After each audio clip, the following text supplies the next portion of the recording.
Hello friends, मैं हूं अरफान अंसारी और आप देख रहे हैं मेरे YouTube channel new target English speaking. दोस्तों, आपका स्वागत है मेरे इस यूट्यूब चैनल पर। आज की इस वीडियो में मैं आपको बताने जा रहा हूं क्लास 12th के पोइट्री के चौथे लेसन का हिंदी एक्सप्लेनेशन, जिसका नाम है from an elegy written a country churchyard, जिसको थॉमस ग्रे के द्वारा कंपोज किया गया है। तो दोस्तों, इलजी की उत्पत्ति ग्रीक यानी यूनान में हुई। इलजी का अर्थ होता है शोक गीत। इलजी का सबसे महत्वपूर्ण गुण दुखद भावना है। यद्यपि इलजी की विशेषता भावना है, फिर भी अक्सर इसमें कवि मानव जीवन, मानव पीड़ा एवं महत्वाकांक्षा की निरर्थकता को व्यक्त करता है। अपने इलजी रिटेन अ कंट्री चर्चयार्ड में थॉमस ग्रे ने गांव के अशिक्षित पूर्वजों के जीवन एवं मृत्यु के बारे में लिखा।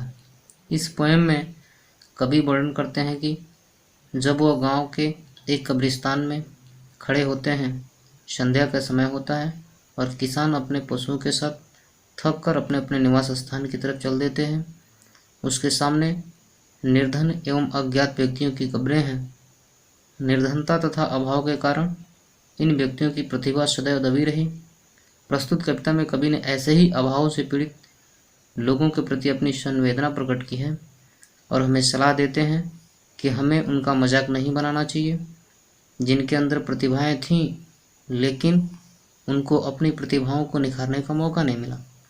और कवि बताते हैं कि अमीर और घमंडी लोगों को उन गरीब और अशिक्षित लोगों के छिपे हुए भाग्य, साधारण परिश्रम और साधारण खुशी का मजाक नहीं बनाना चाहिए और उच्च कुल में जन्म लेने, सुंदरता, शक्ति तथा धन आदि का घमंड नहीं करना चाहिए, क्योंकि मृत्यु का जो सही समय है वह सबको एक समान प्रतीक्षा करती है।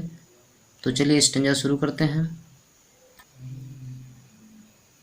The curfew tolls the knell of parting day. कवि कहते हैं कि द कर्फ्यू, कर्फ्यू मैंने चर्च की घंटी, टॉल्स मैंने बजती है, चर्च की घंटी बजती है। द नेल, नेल का मतलब ध्वनि। ऑफ पार्टिंग डे, पार्टिंग मैंने बीतते हुए, समाप्त होते हुए, डे मैंने दिन। चर्च की घंटी बजती है और दिन समाप्त होने की अर्थात संध्या के समय की ध्वनि सुनाई पड़ती है। और क्या होता है? द लोविंग हर्ड, लोविंग मैंने रंभाते हुए, हर्ड मैंने पशु, पशुओं का झुंड। वाइंड मैंने चल देते हैं, स्लोली मैंने धीरे धीरे, ओवर द ली अपने चारागाह से। और पशु भी थक करके रंभाते हुए, झूमते हुए चारागाह से अपने घरों की तरफ चल देते हैं, निवास स्थान की तरफ चल देते हैं। द प्लाउमैन, किसान लोग, होमवर्ड मैंने घर की ओर, प्लाट्स मैंने, प्लाट्स में होता है धीमी गति में चलना। किसान लोग अपने घर की ओर धीमी गति में चल देते हैं। हिज वेरी वे, अपने थके मादे रास्ते से। तो थके मादे रास्ते का मतलब हुआ कि यहाँ रास्ता नहीं थका है, बल्कि लोग थक करके और धीरे धीरे किसान लोग अपने खेतों से निवास स्थान की तरफ चल देते हैं। And leaves the world, and leaves और छोड़ देता है द वर्ड संसार, टू डार्कनेस अंधेरे को, एंड टू मी और मुझे। और कभी बोलते हैं कि संसार मुझे और अंधेरे को छोड़ देता है, अर्थात कभी बच जाते हैं और अंधेरा बच जाता है और पशु और किसान लोग अपने अपने निवास स्थान की तरफ धीरे धीरे चल देते हैं। फिर चलिए स्टेंजा को शुरू करते हैं और देखते हैं। द कर्फ्यू टॉल्स, चर्च की घंटी, टॉल्स मैंने बजती है। द नेल मैंने ध्वनि, ऑफ पार्टिंग डे, दिन समाप्त होने की ध्वनि सुनाई पड़ती है।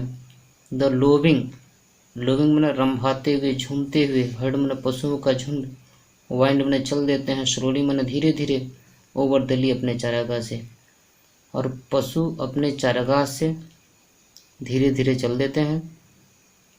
द प्लाउमैन, किसान लोग, होमवर्ड मैंने घर की ओर, प्लॉट्स मैंने धीरे धीरे चल देते हैं। हिज वेरी वे, अपने थके मादे रास्ते से, अर्थात किसान लोग थक करके अपने निवास स्थान की तरफ धीरे धीरे चल देते हैं। एंड लिव्स द वर्ड, और लिव्स छोड़ जाता है द वर्ड संसार, टू डार्कनेस अंधेरे को, एंड टू मी और मुझे, अर्थात कभी बच जाते हैं और अंधेरा बच जाता है। तो चलिए नेक्स्ट स्टेंजा शुरू करते हैं।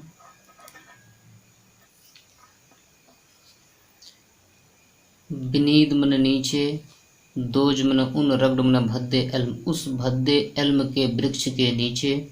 और कहाँ, दैट उस, ये मन सदाबहार, ट्रीज मन पेड़ों की सेट मन छाया, उस सदाबहार पेड़ की छाया में। उस कब्र में एक एल्म का वृक्ष है और एक सदाबहार का वृक्ष है, उस वृक्ष की छाया में। फिर जहाँ हिप्स उगी हुई है, द टर्फ सूखी घास, इन मन में, अमेनी मन बहुत सी, और मोल्डिंग, मोल्डिंग मन टूटे फूटे अर्थात खुरदरे मिट्टी का हिप मन ढेर, जहाँ खुरदरे मिट्टी के ढेर के ऊपर सूखी घास उगी हुई हैं। ईच मन प्रत्येक निज, नैरो मन अपने संकरी छोटी, सेल मन कब्र में, सेल मन था छोटी कब्र, फारिबर मन हमेशा के लिए, लेट मन लेटे हुए हैं, उस अपने छोटे से कब्र में हमेशा हमेशा के लिए लेटे हुए हैं। द रीव्ड फोर फादर्स, रीव्ड मन अशिक्षित, फोर फादर्स मन हमारे पूर्वज, ऑफ द हेमलेट, उस छोटे से गांव के, स्लीप मन सोए हुए हैं, जो उस छोटे से गांव के अशिक्षित पूर्वज हैं, हमेशा हमेशा के लिए उसमें लेटे हुए हैं।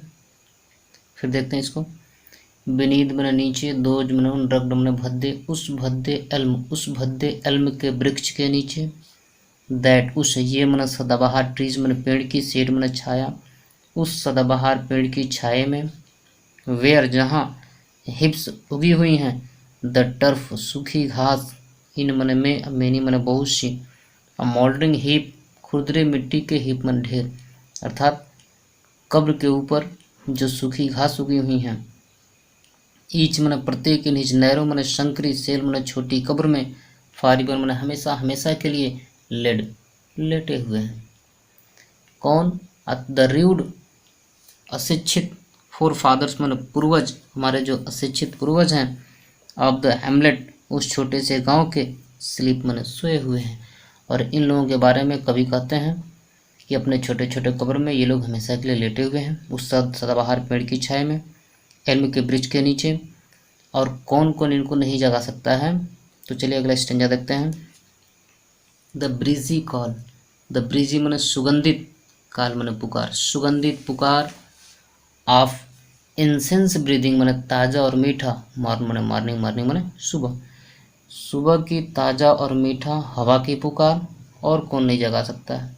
द स्वालो ट्विटरिंग, स्वालो मन आबाबिल पक्षी का, ट्विटिंग मन चहचहाना बोलना, फ्राम मन से, द स्ट्रा मन तिनके से, बिल्ट मन बना हुआ, सेड मन छप्पर, तो तिनके से बना हुआ छप्पर मीन्स नेस्ट, घोंसला, अर्थात घोंसले से आबाबिल पक्षी का चहचहाना।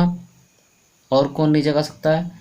द कॉक्स मन मुर्गे की श्रील मन तीखी, क्लरीन आवाज़, मुर्गे की तीखी आवाज़, आर अथवा the echoing horn, echoing horn मन बिगुल की ध्वनि, नो मोर कोई नहीं, सेल राउज, राउज मन राइज जगाना, नो मोर सेल राउज कोई नहीं जगा पाएगा, देम मन उनको, फ्राम मन से, देर मन उनकी, लोली मन छोटे से, बेड मन बिस्तर, अर्थात कब्र, जो उनके उन छोटे से उनके बिस्तर से कुछ भी नहीं जगा नहीं पाएगा।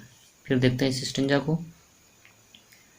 द ब्रीजी कॉल, सुगंधित पुकार, ऑफ इंसेंस ब्रीदिंग, ताज़ा और मीठा, मॉर्निंग सुबह, मॉर्निंग, सुबह की ताज़ा और मीठा हवा की पुकार।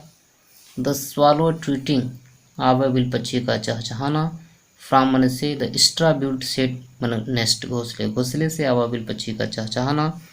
द काक्स मन मुर्गे की श्रील तीखी कैलरीन आवाज़, मुर्गे की तीखी आवाज़, और अथवा द इकोइंग हॉर्न, अथवा बिगुल की ध्वनि, नो मोर सेल राउज कोई नहीं जगा पाएगा, देम मन उनको, फ्रॉम देयर लोली बेड, उनके छोटे से कब्र से, जो उस कब्र में हमेशा हमेशा के लिए लेटे हुए हैं, ये सारी चीज़ें उनको जगा नहीं सकती हैं।